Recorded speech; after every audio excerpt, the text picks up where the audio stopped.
the amount of the taxes that you pay. Hence, most of the people who work for a living, of course, they couldn't afford this luxury to go and vote, and of course, they couldn't vote. Which means that over all the maybe 1 million inhabitants of Paris at this time, there were maybe 5,000 people who were eligible to be elected, and maybe 50,000 people who had the right to vote. And I'm not speaking about me even. So this created a lot of anger and instability in the city. And in February 1848, somehow it all clashed, and the monarchy collapsed. Almost in a few days. The king, Louis Philippe,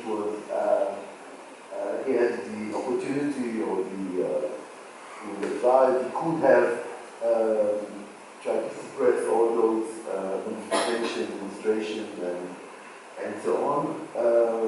He didn't want to do it, so he resigned and offered his throne to his son, who refused to take it. And by complete surprise, the Second Republic was formed. So everybody, it happened almost spontaneously, just like that. And in many, but I would say in the days just before the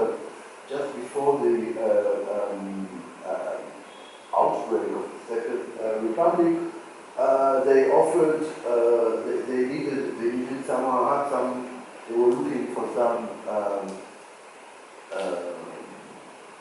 general to take the things in hand and try to suppress the protests. They were talking about a certain guy named Marshal Pujol, who is renowned for conquering North Africa, Morocco, and Algeria. He was a confirmed criminal of war. He was the one who invented the technique which was called encrumage, which means attacking populations in Algeria who would reside in caves, in mountains, and set caves in farming. So he killed many thousands of civilians in such a manner. This is something that today is much more emphasized by the local community. The moral side in Algeria, it is a very important factor in Algerian history. Of course, it is the absent from here. I don't think that French children learn these things in school. Maybe we go to another. Yeah. So here we have, in fact, it is. I think it is from 1848. So here we have. Could you go that one? No. So let's go. So here we have barricades from 1848. Unfortunately, there is another photo of this very place that was taken for this very angle. That was taken one day after. Both of them were published in the press. So it is important to know that this photo, in fact, these two pair of photos are considered as the first before and after images, or before and after photography. So this is the before, and we have the after, which shows all those barricades completely dismantled and crushed. So it also means that it was quite easy to take those barricades, and those barricades had much more kind of symbolic means. But one thing that is important to know, that you can see that the barricades are made by the paving stones. So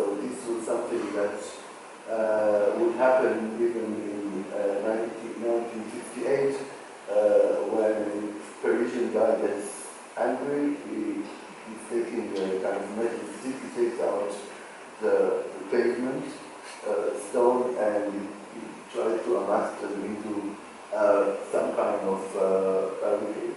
I would also say that, as you can see here, the barricades are positioned in, as the French say, un peu n'importe quoi. It is positioned in a kind of almost arbitrary way, fashioned in the middle of the street.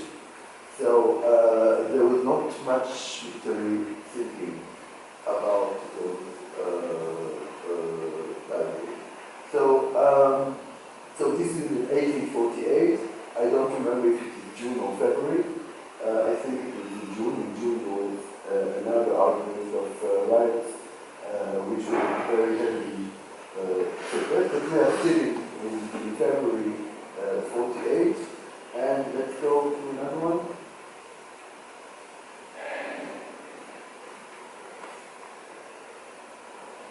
Yeah, here we can see it from a close look. So this is an illustration showing the fighting over a barricade. You can see that it is quite shabby, in fact. Let's go on. And here is our hero, Marshal Bigot. And Marshal Bigot at that time, at 1848, he was retired from his job in North Africa. He had quite serious arguments about how to deal with this colonial situation. He was convinced that the only way to maintain the occupation of North Africa would be with the army, which means that the French government needs to pay for this luxury of occupying other countries, while all politicians in Paris were thinking that the best thing to do is to send settlers to North Africa to help them out to put up farms and businesses, and perhaps gradually overtake those territories. Hence, if we have this population in place which is productive and produce all kinds of agricultural goods and businesses, we won't need to send money to Algeria. We can take care of themselves or finance their defense by their own production and work. So he, even though we collaborated with this settler colonial initiative, so he was responsible for some, I think 100,000, even more, settlers who moved to Algeria and set up farm. He was not very enthusiastic about it, so he published a book which is called La colonisation d'Algérie, the colonization of Algeria, in which he really criticized his approach. He thought that a lonely settler family in the desert cannot do much against the local population, which is very rough and sometimes may be very loud, and would not be happy to be ruled by other people. And the only way would be to do it with the army. In 48 he was, or 47 in fact, he was already dismissed from the army, he had his farm in Cairo, in which he started to write and to publish. And in 48 he was appointed to suppress the riots. I had maybe to say before that he had prior episode, I think in the 30s, I think in 1836, in which he was positioned in Paris, and there was again were riots and barricades in the Marais, not very far from where we have the song for Pompidou today. Maybe I have, yeah. So the street was called the Rue Transformant. It doesn't exist anymore, this street, but it is right where the song for Pompidou is standing.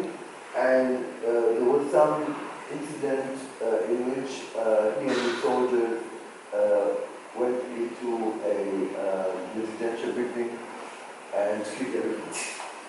So this is the drawing of on the way of the photography, which was very well known, and depicting the massacre of the Rue Transformant.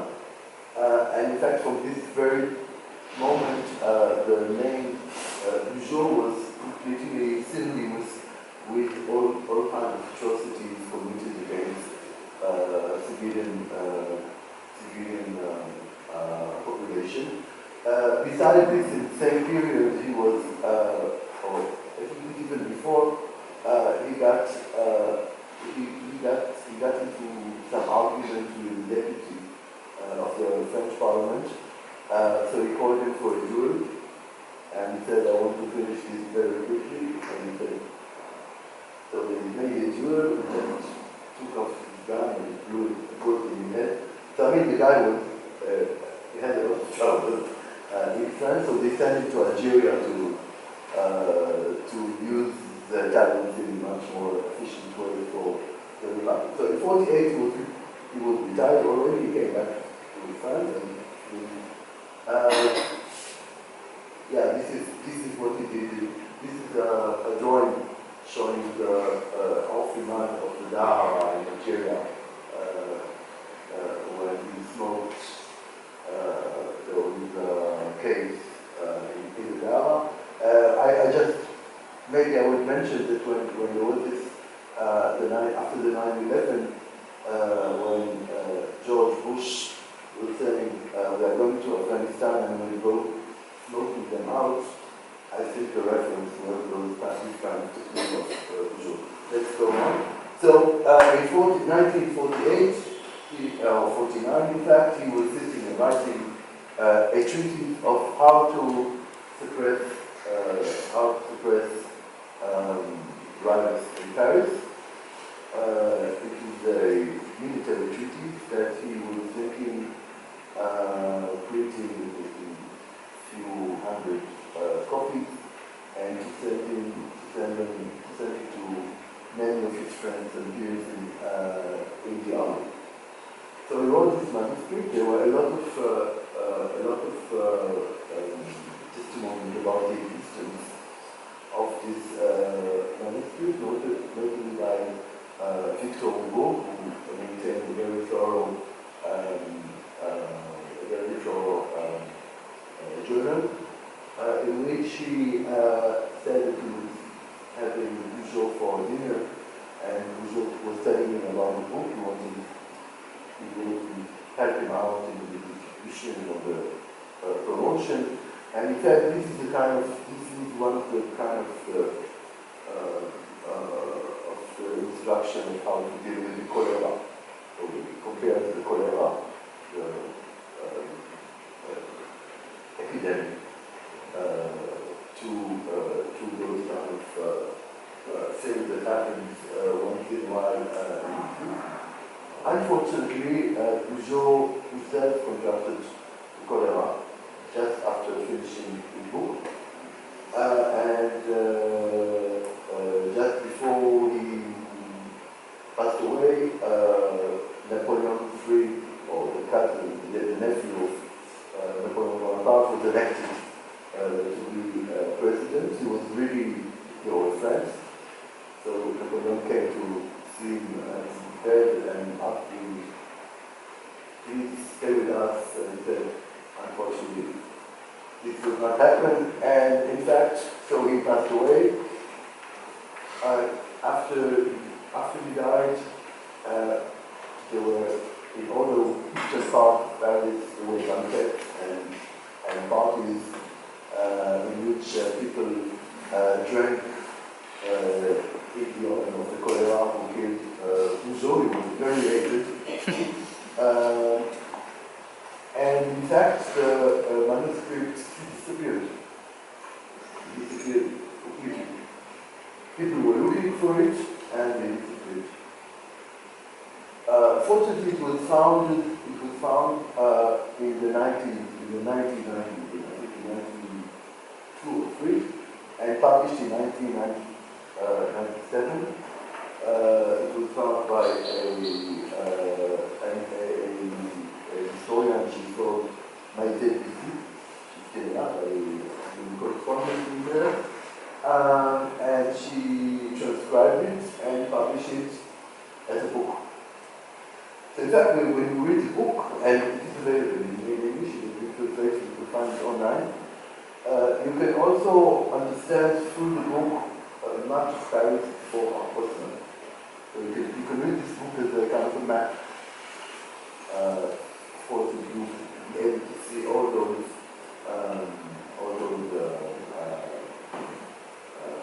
divisions of Paris. I forgot to speak about the big wall around Paris, which the beginning erected in the 40s. So this was the last project of Louis Philippe and his first minister, Adolphe Thiers. So she found it in 1997 and published it. I somehow managed at the time to read it already. Let's go on. And so in fact, without this man, there were maybe other ideas of how to deal with Paris. And Napoleon III appointed Georges Haussmann as a préfet. I don't know how to call it. Prefect of Paris. So this is one more important thing to know about Paris. Paris, most of until I think the 60s or 70s, was always governed by the government. As you know, Paris divided to arrondissements, first until also on the 12th, and then when we expanded the city, it became 20 arrondissements. Each arrondissement has its own municipality, its own mayor, which is elected by the inhabitants, but the entity that controls the whole and governs the whole city is appointed by the government. So the mayors, the local municipalities, they serve the population in all kinds of matters such as weddings and funerals and collecting local taxes and directing all kinds of local aspects such as education, social services, but who is really take care of all the city general issues of management of politics in the city, would be the prefect, which is appointed by the government, by the president or the interior minister. So this is a great deal of tension. I think only the first mayor of Paris was Jacques Chirac, and it's really quite recent. So here we see the appointment of Haussmann by Napoleon in 1851, and maybe a few months later, Napoleon appointed himself as an emperor. So the whole system was changed. So here, Haussmann, he served almost 20 years, I think 15 or 16 years, and if we go. Okay, so here we can see the expansion of Paris all over the years, and I will just. So here we have the wall or the fortifications of Paris, which were built in the 1840s. It is important to say that Paris was conquered by the Russians in the beginning of the 19th century, and was conquered quite easily. So, as the cliché said, that every general is preparing to this war, so this is more or less the case. It was a very important system of fortifications with bases, and even with a private military railway that surrounded the city. And in fact, the idea of Osman was to take out this previous wall, which had no use military-wise, and transform this into this bed of boulevard that we have today. So if you are going to Paris and you look at Boulevard Saint-Denis, Boulevard Malesherbes, all those boulevards, so it is all it was all built on this previous wall of, let's say, for agriculture or taxation purposes. This fortification system, it was dismantled quite many years later, and on its path we have today the Boulevard Périphérique. So when they built the Boulevard Périphérique, they started to dismantle the wall, and it is also important to say that around this fortification there was this area which was called La Zone, which means the zone that you are not to construct upon it, so it was meant to be a cleared area, but very quickly it was settled by all kinds of people who came from outside the city, and it was some kind of slum like Janaury in Mumbai, so we have La Zone in Paris, and this could be seen until the 1960s. This zone we have seen many feature films, so it's a very important aspect of the city. Let's go on. Okay, so this is I think that the thing that is the most important investment project, of course, there will be the scheme with all those boulevards that they did. I think that I will deep see presentation for you. I think it should be somewhere after. But this is a very interesting formula that Osman elaborated in order to fulfill this project, or to realize this project. And in fact, the main invention of Osman was the invention of the speculative drive of the city, invented real estate speculation. So what do we see? So in fact, in order to if you have, let's say, if you have a slum, or even a regular neighborhood, and you need to evict those people, those buildings, in order to build a boulevard.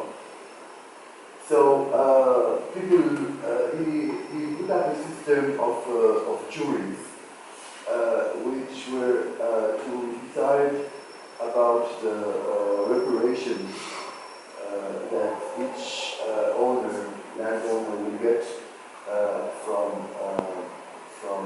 this operation. So the idea was very simple.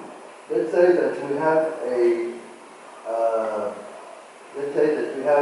plot. Let's call it Q0.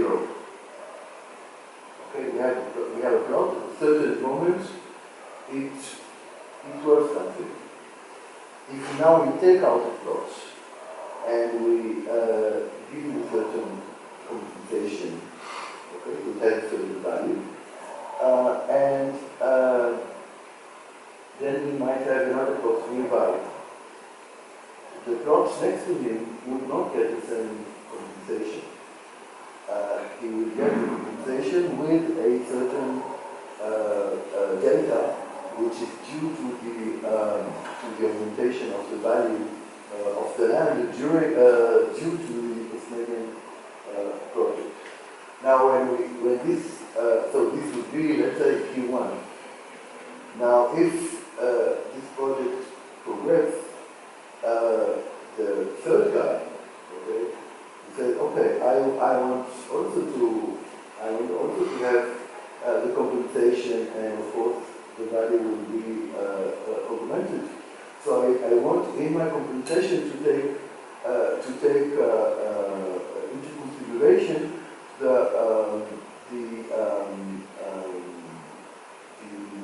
reevaluation or the future reevaluation of the land rights. So in fact, they figured out this formula in which the X is the delta of or the differences between the two blocks, and as long as the project progresses, it means that the Q, the number of Q's or the number of X's would augment in the same region.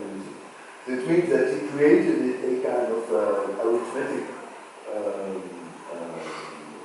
column, okay, in which it also encouraged the people to collaborate with the project. And in fact, it was the first time that a certain model that was already tested in the stock market of trying to figure out the future gains got into the city. So in fact, he superimposed over the city a whole new kind of economy. The problem was that in order to finance this project, or the jury would say, okay, now you will get Q2 or Q3, or I mean, it's not like depends where do you stand in this project, when and how. The jury would say, okay, you will get your money, and Osman would pay. So people got very rich. If you know, for example, this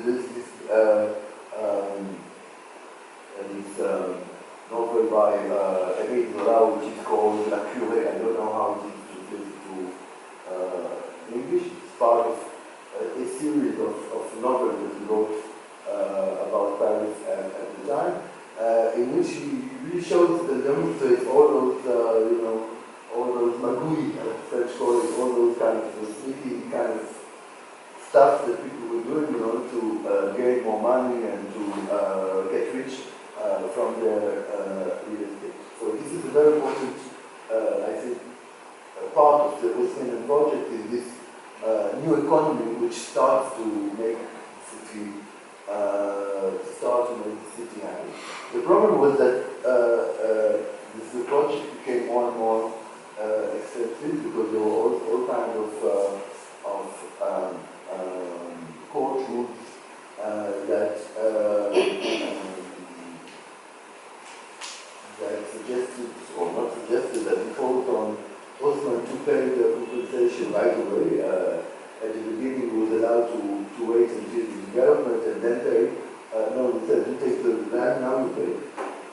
So he got really short of money, and he started to borrow money in all kinds of stock markets, mainly in London.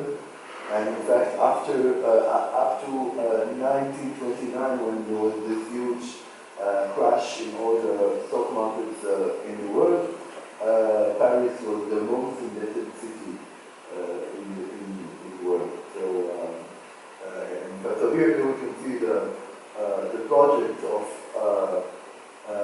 Osman. It is important to know that this would be probably his flag project, and this is Boulevard Sebastopol, and this is what we usually call the historical axis of Paris. Along this axis we have here the Louvre, and we have the stock market, we have the market, and we have the Hotel de Ville.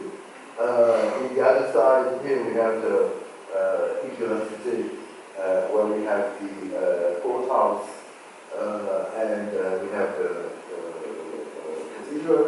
And also here we have two very important centers, here the Janaury and so forth. It was known to joke that every place he goes, there is a boulevard that comes out. He appointed a photographer for the Louvre, Sharon Rotbard, in order to document the whole process, but also to document the city which is going to vanish. So it's very interesting, and there are books with, he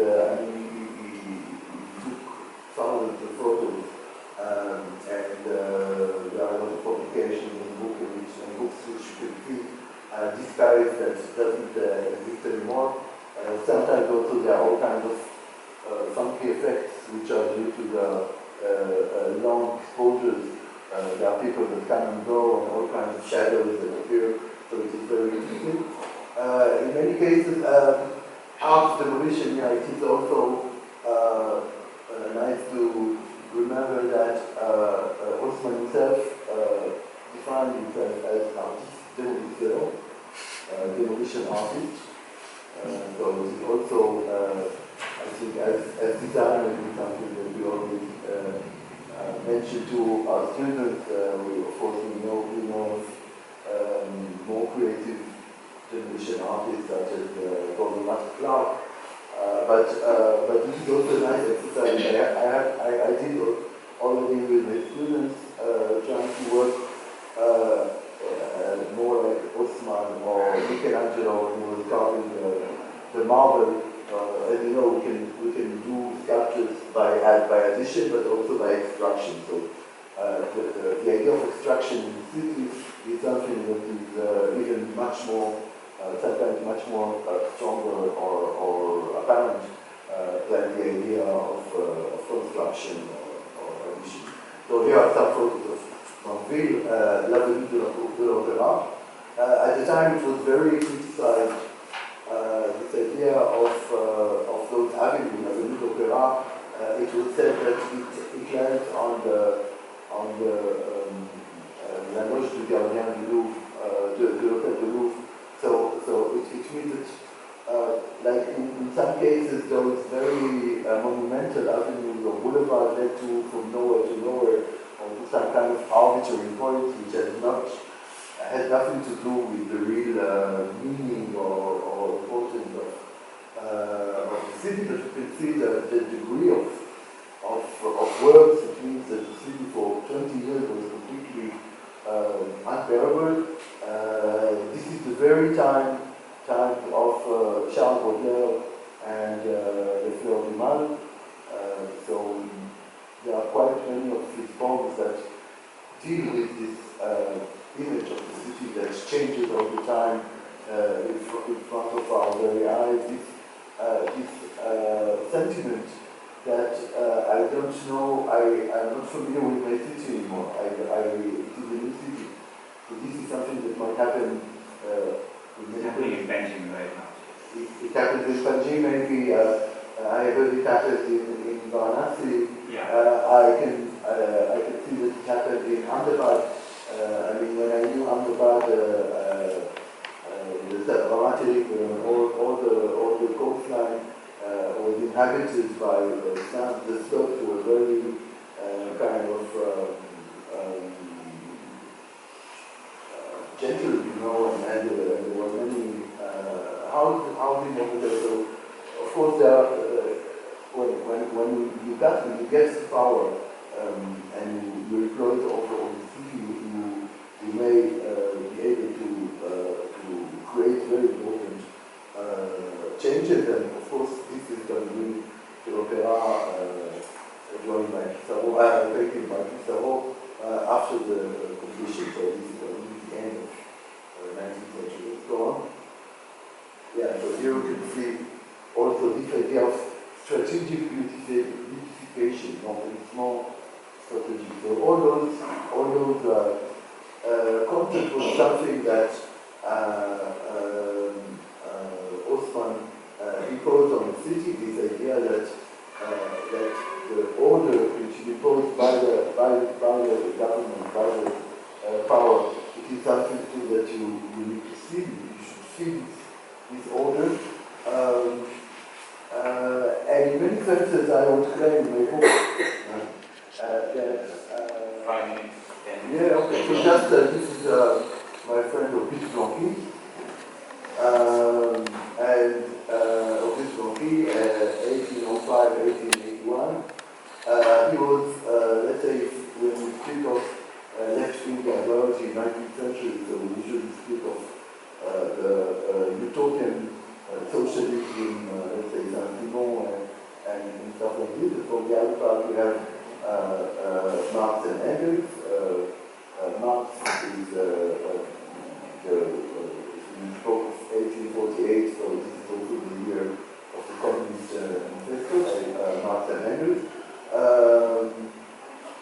In between them, there is Ophis Ronki, who was a kind of more anarchist factor in this left-wing spectrum.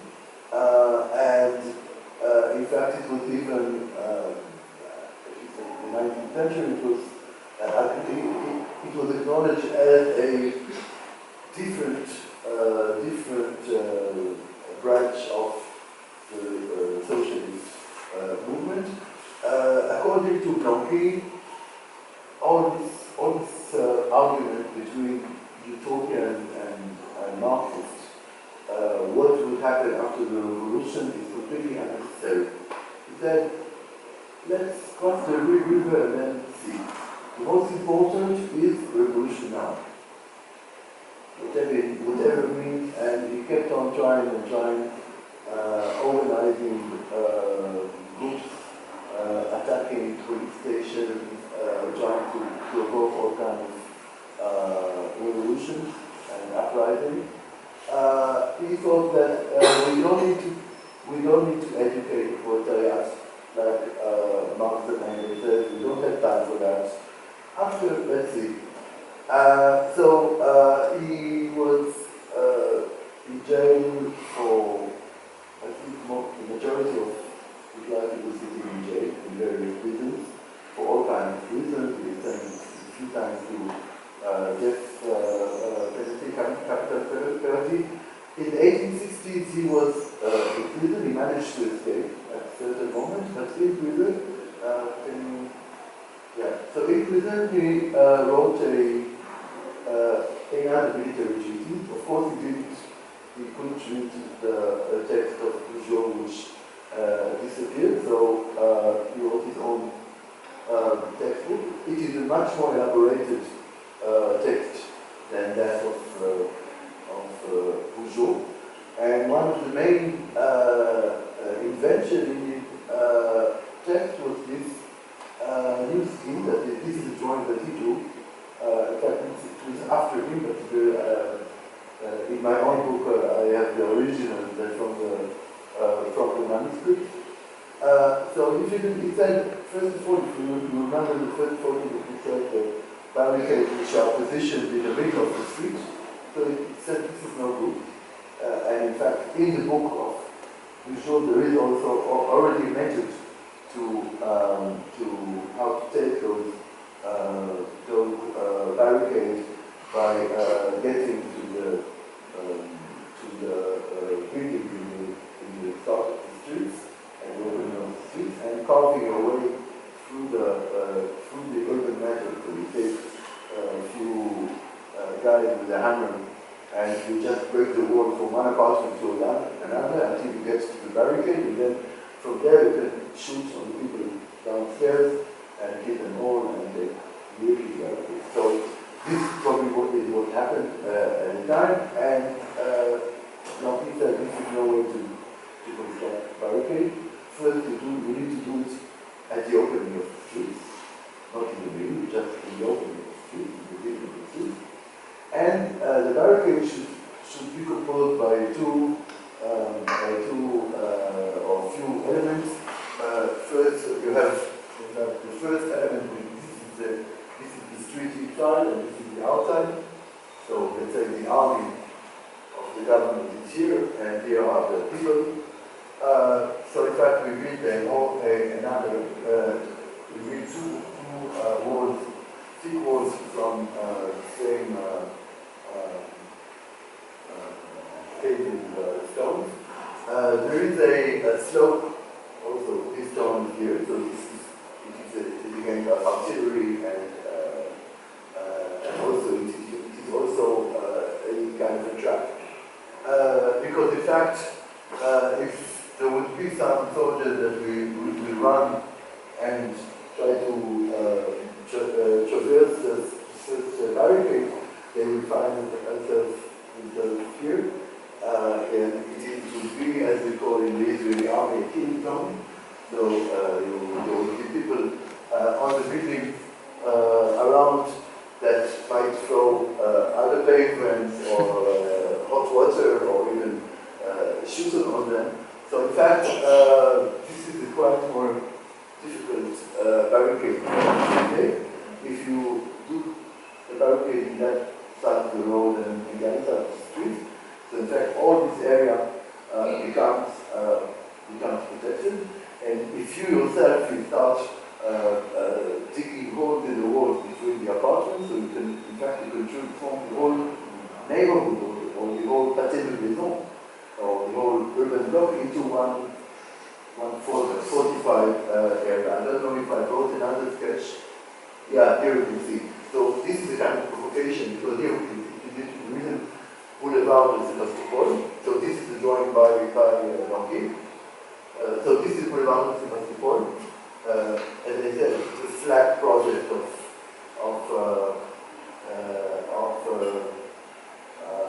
Osman, not very far from Le Grand Croisement, this large junction. So here you can see the barricades. Okay, so here this is the eastern part of the boulevard. So this is his zone, okay? And you can see that there are all those passages between the apartments, so it is schematics.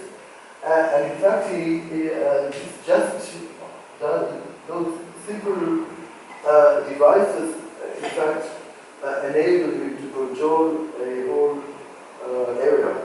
So it is not a factual kind of obstacle that we put in the city.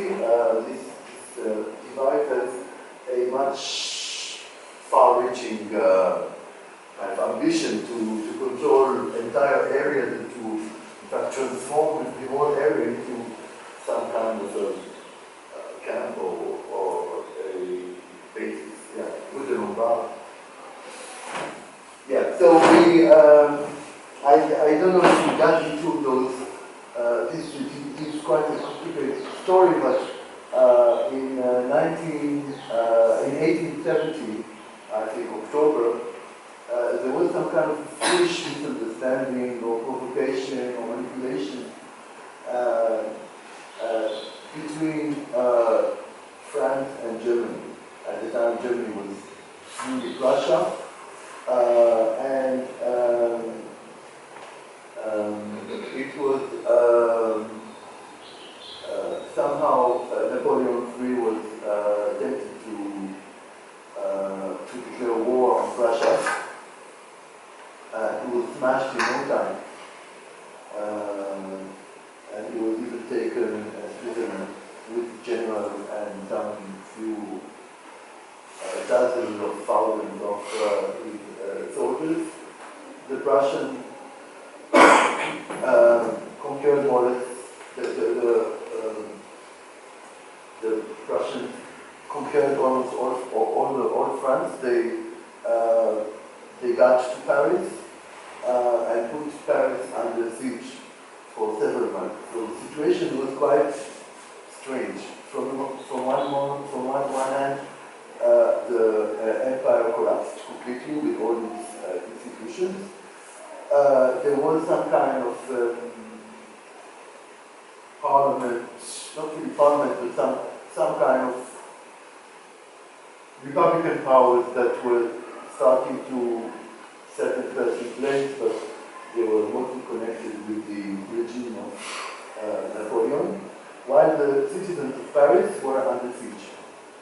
So at the time, they decided to constitute themselves for the first time in history as a political entity. So we had this commune in Paris, which was formed during the siege, and gradually, at a certain moment, the Russians got to deal with what was left from the French politicians to organize an election and to try to negotiate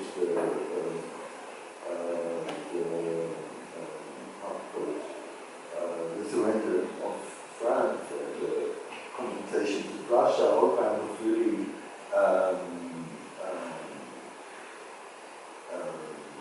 conditions which were not very